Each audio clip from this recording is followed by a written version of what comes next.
Hello दोस्तों, कैसे हैं आप सब। Welcome to my YouTube channel Gurudev commerce classes, commerce by CK Singh. आज के क्लास में हम क्लास 12th का बिहार बोर्ड एग्जामिनेशन के रिलेटेड जो भी मोस्ट एक्सपेक्टेड क्वेश्चंस है, जो एग्जाम में आने वाले क्वेश्चंस हैं, उसका हम सीरीज लेकर आए हुए हैं। अकाउंट्स का मोस्ट प्रोबेबली जितना भी क्वेश्चंस है, वन बाय वन सीरीज में हम कंप्लीट कराएंगे। तो शुरू से अंत तक वीडियो को लास्ट तक देखिए। हर एक क्वेश्चंस आपके एग्जाम के पॉइंट ऑफ व्यू से काफी ज्यादा इंपॉर्टेंट है। तो चलिए हम देखते हैं कि इस क्वेश्चंस में क्या इस खासियत है, कैसे क्वेश्चंस हमें करना है, प्रॉपर क्वेश्चंस का क्या सिनारियो है। इस क्वेश्चंस में आपको एक चीज देखने को मिलेगा कि जितना भी क्वेश्चंस है ये काफी ज्यादा इंपॉर्टेंट है। Life membership fee of non trading concern is, life membership fee of non trading concern is, गैर व्यापारिक संस्था की आजीवन सदस्यता शुल्क है, वह क्या है। तो right answer is capital receipt हो जाएगा, पूंजीगत प्राप्तियां। Next question, for a non trading concern honorarium is, एक नॉन ट्रेडिंग कंसर्न के लिए होनरेरियम क्या है। इनकम है, एसेट्स है, एक्सपेंस है या नॉन ऑफ दिस है। तो इसमें हमारा क्या हो जाएगा, राइट आंसर इज एक्सपेंस, यानी कि खर्चा होता है किसी भी होनरेरियम का जो खर्च होता है, यानी कि गैर संगठनिक संस्था के लिए होनरेरियम क्या है, एक्सपेंस है। नेक्स्ट क्वेश्चंस,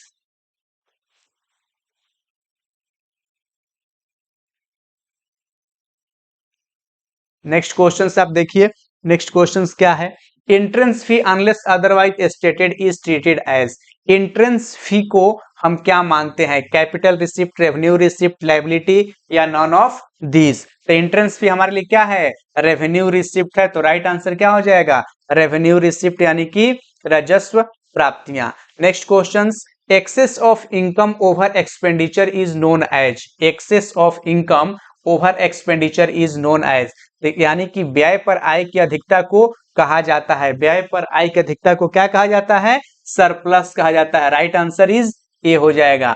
नेक्स्ट क्वेश्चन है कि when a partner is entitled to interest on capital contributed by him such interest will be payable, यानी कि जब कोई भागीदार उसके द्वारा योगदान की गई पूंजी पर ब्याज का हकदार है तो ऐसा ब्याज दे होगा, कहां से, आउट ऑफ प्रॉफिट से। राइट आंसर क्या हो जाएगा, ये हो जाएगा हमारा इसका right answer. Next questions, in the options of a partnership deed partner sell, यानी कि जब पार्टनरशिप डीड ऑप्शंस होता है तो पार्टनर्स को दिया जाएगा B salary or not salary. तो इसमें right answer is not to be paid salary, यानी कि पार्टनर को किसी तरीके का कोई सैलरी पेड नहीं किया जाएगा।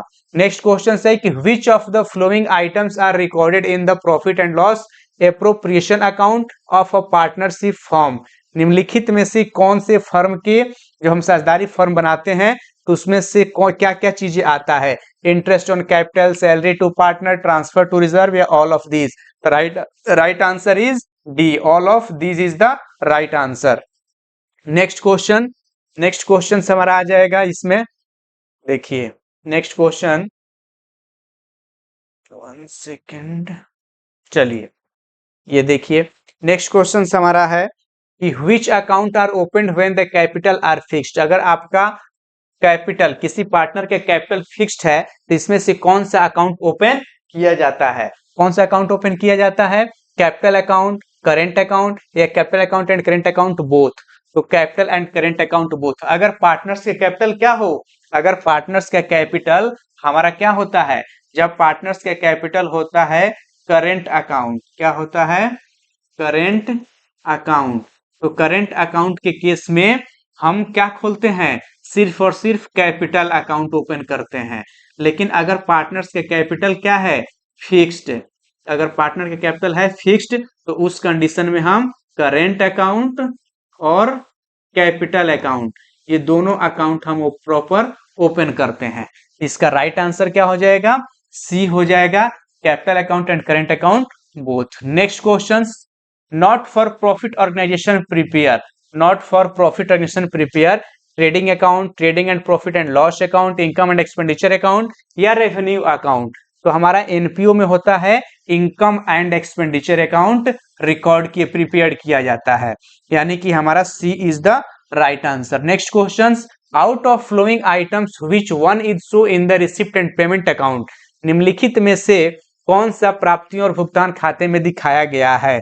आउटस्टैंडिंग सैलरी, डेप्रिसिएशन या लाइफ मेंबरशिप फी या एक्रूड सब्सक्रिप्शन। तो इसका राइट आंसर क्या होगा ये आपको प्रॉपर बताना है।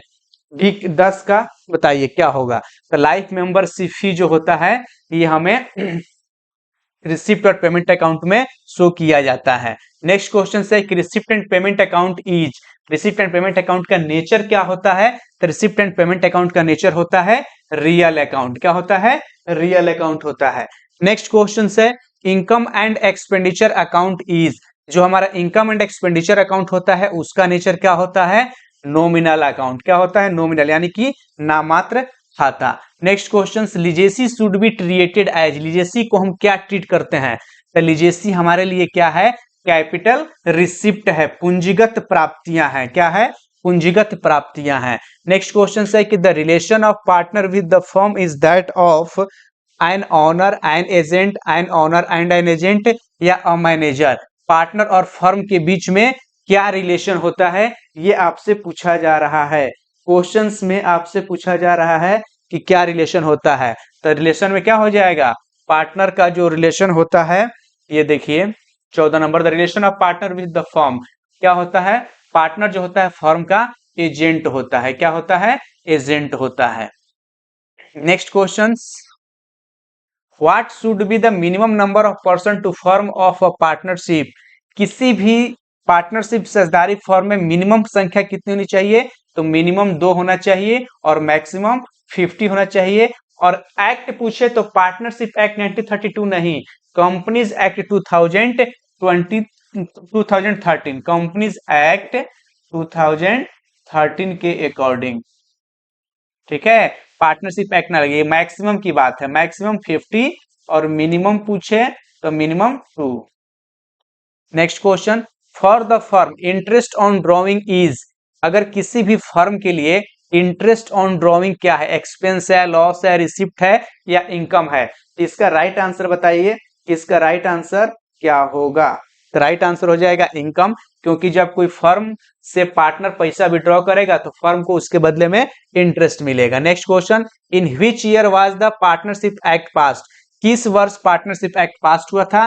तो 1932 में पास हुआ था। गुडविल इज अ, गुडविल क्या है, फिक्सियस एसेट्स है, करेंट एसेट्स है, इंटेंजिबल एसेट्स है, टेंजिबल एसेट्स है। तो गुडविल इज इंटेंजिबल एसेट्स, अदृश्य अमूर्त संपत्ति है, ये हम बोल सकते हैं। A and B are partners sharing profits in the ratio of 3:1. They admit C as a partner by giving him 1/4 share. The new ratio will be. Question से पूछ रहा है कि A और B दो पार्टनर हैं जो प्रॉफिट शेयरिंग जिनका रेशियो 3:1 है, ये एडमिट कर रहे हैं C को 1/4 शेयर के लिए। कितने शेयर के लिए, 1/4 शेयर के लिए। तो इनका न्यू रेशियो क्या होगा। तो आपको इस क्वेश्चन को क्या करना है, कैलकुलेट कीजिएगा। तो इसका आंसर आएगा 9:3:4। आप कैलकुलेट करके चेक कर लीजिएगा। नेक्स्ट क्वेश्चन है कि on the admission of a new partner, एक पार्टनर के जब एडमिशन होता है नया पार्टनर का तो फर्म में क्या होता है, ओल्ड फर्म डिसॉल्व हो जाता है, ओल्ड पार्टनरशिप इज रिकॉन्स्टिट्यूटेड होता है, both old partnership and firm are dissolve होता है, neither partnership nor firm is dissolve होता है। इसका राइट आंसर क्या होगा, सो आप बताइए कि 20 का राइट आंसर क्या बनेगा। तो ओल्ड पार्टनरशिप इज रिकॉन्स्टिट्यूटेड, यानी कि पुराना जो फर्म होता है वह पुनः पुनर्गठित होता है, वापस फिर से स्टार्ट होता है। Next question, liquid ration is ratio is calculated by dividing which to liquid asset. तरल अनुपात की गणना तरल संपत्तियों को किससे विभाजित करके की जाती है, fixed liabilities, current liabilities, total liabilities या कंटीजेंट लायबिलिटीज। तो राइट आंसर इसका क्या हो जाएगा, करेंट लायबिलिटी से किया जाता है, यानी कि हमारा चालू दायित्व से। नेक्स्ट क्वेश्चन है कि working capital is the, working capital कार्यशील पूंजी क्या होता है, cash and bank balance, capital broad from the bank, difference between current asset and current liabilities, difference between current assets and fixed assets. तो ये working capital is the, working capital हमारे लिए क्या है इसके बारे में आपको बताना है। तो ये हमारा difference between current assets and current liabilities होता है। Next question, patents and copyright fall under what category. Patents जो होता है और कॉपीराइट ये दोनों हमारा क्या है, इंटेंजिबल एसेट्स है। तो पूछ रहा है कि यह किस श्रेणी में आते हैं, करंट एसेट्स में, लिक्विड एसेट्स में या इंटेंजिबल एसेट्स में। तो ये आएंगे इंटेंजिबल एसेट्स में। Next question, which of the following is not a non cash item, निम्नलिखित में से कौन सा नॉन कैश आइटम नहीं है। Not a non cash item, तो हमारा goodwill return of non cash item है, डेप्रिसिएशन नॉन कैश आइटम है, और हमारा प्रोविजन फॉर बैड डेब्ट्स भी नॉन कैश आइटम है। बट कैश सेल्स जो है हमारा, यह नॉन कैश आइटम नहीं है। नेक्स्ट क्वेश्चन है, while calculating cash flow from operating activities which will be deducted, यानी कि परिचालन गतिविधियों से नकदी प्रवाह की गणना करते समय किसकी कटौती की जाएगी। While calculating cash flow from operating activities which will be deducted, किसको हम क्या करेंगे, माइनस करेंगे। Decrease in prepaid expenses, increase in creditors या इंक्रीज इन डेटर्स। बताइए इसका राइट आंसर क्या होगा। इसका राइट आंसर हो जाएगा इंक्रीज इन डेटर्स। क्या हो जाएगा, देनदारों की वृद्धि। Next question, while calculating cash flow from operating which will be added, किसको हम ऐड करेंगे, इंक्रीज इन स्टॉक को, इंक्रीज इन क्रेडिटर्स को, डिक्रीज इन बिल्स पेबल को या इंक्रीज इन डेटर्स को। इसका राइट आंसर बताइए। राइट आंसर इसका क्या हो जाएगा, increase in creditors. B is the right answer. Next question, issue of debentures in cash is, जो हमारा जब हम issue of debenture in cash is, नगद में ऋण पत्र जारी करना है, operating activities, financing activities, investing activities या नॉन ऑफ दीज। तो कोई भी कंपनी जब इशू ऑफ डिवेंचर इशू करती है तो उसको हम क्या बोलेंगे, फाइनेंसिंग, यानी कि for the purpose of fund raise करती है, उनको पैसे की जरूरत होती है कंपनी को, तो कंपनी क्या करता है, डिवेंचर इशू कर देता है। तो यानी कि डिवेंचर सर्टिफिकेट होता है, तो जो डिवेंचर होल्डर होते हैं उनके पास से कंपनी का सर्टिफिकेट मिल जाता है और कंपनी को पैसा मिल जाता है। तो ये हमारा फाइनेंसिंग एक्टिविटी के श्रेणी में आता है। नेक्स्ट क्वेश्चन है कि an example of cash flow from financing activities is, निम्नलिखित में से कौन सा cash flow from financing activities है। Sale of goods on credit, cash received from issue of shares, sale of investment या इंटरेस्ट रिसीव्ड। यानी कि आपको इसमें क्वेश्चंस में जो भी बातें पूछ रहा है उसमें क्या पूछ रहा है कि an example of cash flow from financing activities is the cash received from issue of share. जब हम इशू करते हैं, शेयर इशू करते हैं, उससे हमें जो कैश आता है हमारा क्या है, फाइनेंसिंग एक्टिविटीज है। Liquid assets include, liquid assets किसमें जुड़ा रहता है, यानी कि तरल संपत्ति शामिल है। Only cash and debtors, cash debtors and marketable securities या नॉन ऑफ दीज। तो इसका राइट आंसर क्या हो जाएगा, cash debtors and marketable securities. Right answer is C, देनदार और विपणन योग्य प्रतिभूतियां। Next question, which of the following is liquid assets, निम्नलिखित में से कौन सा लिक्विड एसेट्स है, डेटर्स है, स्टॉक है, गुडविल है, मशीन है।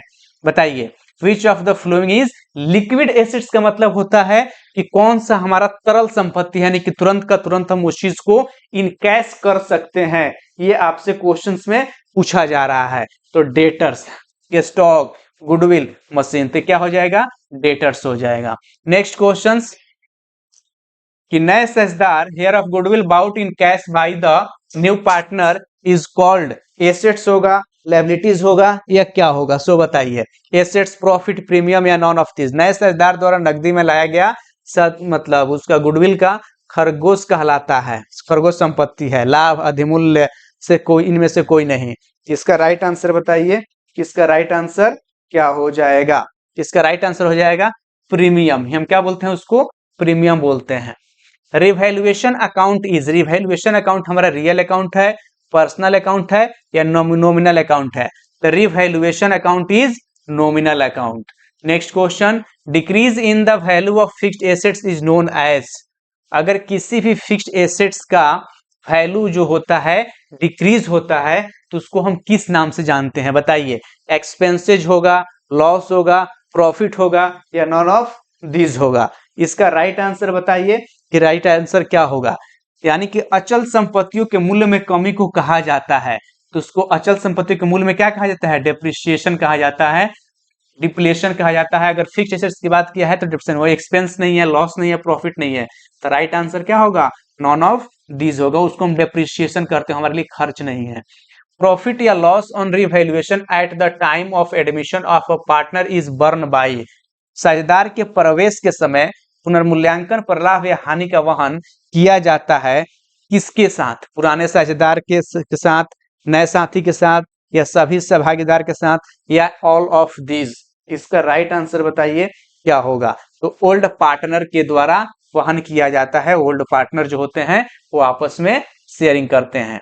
ये क्वेश्चन है, A and B are partners, they admit C for 1/3 share, in future the ratio between A and B would be 2:1, the sacrificing ratio निकालना है।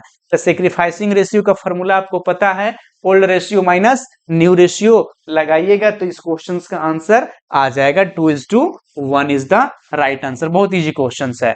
The sacrifice of old partners is equal to, यानी कि sacrificing का direct formula ही आपसे पूछ लिया गया है कि सेक्रीफाइसिंग रेशियो का फार्मूला बताइए कि सेक्रीफाइसिंग रेशियो का फार्मूला क्या होता है? तो old ratio minus new ratio, पुराना अनुपात माइनस नया अनुपात।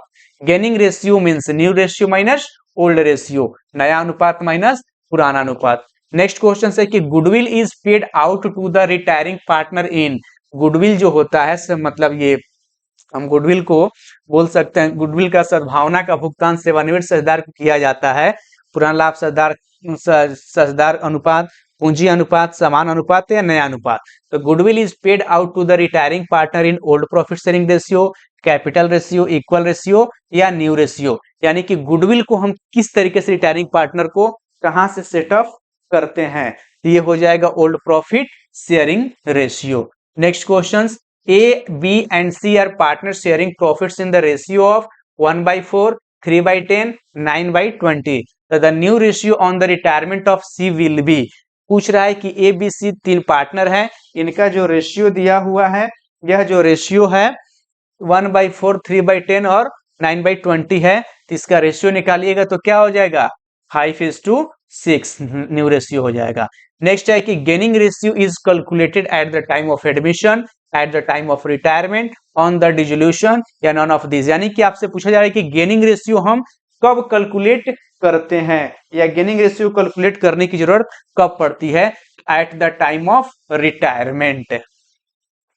Amount of calls in advance is, amount of calls in advance, अग्रिम कॉल की जो रुपीज होता है उसको हम क्या बोलते हैं? Added to share capital, deducted from share capital, show on the asset side या show on the capital and liabilities side. तो एडवांस हमारा क्या होता है? Show on the capital and liabilities side. Share forfeiture account is show in the balance sheet with, जो हमारा share forfeiture account होता है उसको हम शो करते हैं किसके अनुसार? तो इसको हम शो करते हैं जनरल रिजर्व में। किसमें शो करते हैं? सामान्य आरक्षित में। Next question, debenture represent the, debenture long term loan of a company, investment of equity share holder, directed share in company, short term loan of a company. तो डिवेंचर रिप्रेजेंट करता है long term loan of a company. Next question, zero coupon bond are issued at zero interest rate, one pre specified rate of interest, without pre specified rate of interest या none of this. इसका right answer क्या हो जाएगा? पूछ रहे कि zero coupon bond, zero coupon bond आपसे पूछा जा रहा है, तो जीरो कूपन बॉन्ड क्या होता है? Without pre specified rate of interest. Profit on cancellation of own debentures is, जो हमारा खुद का डिवेंचर्स होता है उसमें जो प्रॉफिट होता है वो रेवेन्यू प्रॉफिट है, ऑपरेटिंग प्रॉफिट है, कैपिटल प्रॉफिट है या ट्रेडिंग प्रॉफिट है? ये क्वेश्चंस में पूछा गया है। इसका हो जाएगा ये हमारा ऑपरेटिंग प्रॉफिट है। Profit on cancellation of own debentures, operating profit. Next question, for home the analysis of financial statement is not significant, investor है, एम्बेसडर ऑफ इंडिया है, गवर्नमेंट है या कंपनीज एम्प्लॉय है। वित्तीय विवरणों का विश्लेषण किसके लिए महत्वपूर्ण नहीं है? बताइए। एनालिसिस तो इन्वेस्टर के लिए, एम्बेसडर ऑफ इंडिया के लिए, गवर्नमेंट के लिए या कंपनीज एम्प्लॉय के लिए। तो इसका तो सीधा सीधा आंसर हमारा क्या हो जाएगा? ये हो जाएगा ambassador of India, ambassador of India, क्योंकि गवर्नमेंट को टैक्स देना होता है, कंपनीज एम्प्लॉय के लिए भी और इन्वेस्टर के लिए भी, ये सबके लिए इंपॉर्टेंट है। नेक्स्ट है कि fixed assets of a company are increased from rupees इतना टू इतना, तो what is the percentage of change? पूछा जा रहा है कि अगर एक कंपनी का फिक्स्ड एसेट्स 3 लाख से 4 लाख हो गया तो कितना परसेंट का चेंजेज हुआ है? तो सीधा सीधा जो हमारा है वह 25% का क्या हुआ है, चेंजेस हुआ है। तो हम देखेंगे तो कितना हो जाएगा, कैलकुलेशन करेंगे तो हमारा आ जाएगा 25%, नहीं सॉरी, ये हो जाएगा 33%। क्या हो जाएगा, 33% हो जाएगा। इसको हटा दो, ये हो जाएगा 33%। Next questions, payment of income tax is considered as, payment of income tax, income tax जो होता है उसको हम डायरेक्ट एक्सपेंस बोलेंगे, ऑपरेटिंग एक्सपेंस बोलेंगे, इनडायरेक्ट एक्सपेंस बोलेंगे। तो इनकम टैक्स डायरेक्ट पर्सन से रिलेटेड होता है, इसलिए हमको इसको क्या बोलेंगे, डायरेक्ट एक्सपेंस बोलेंगे।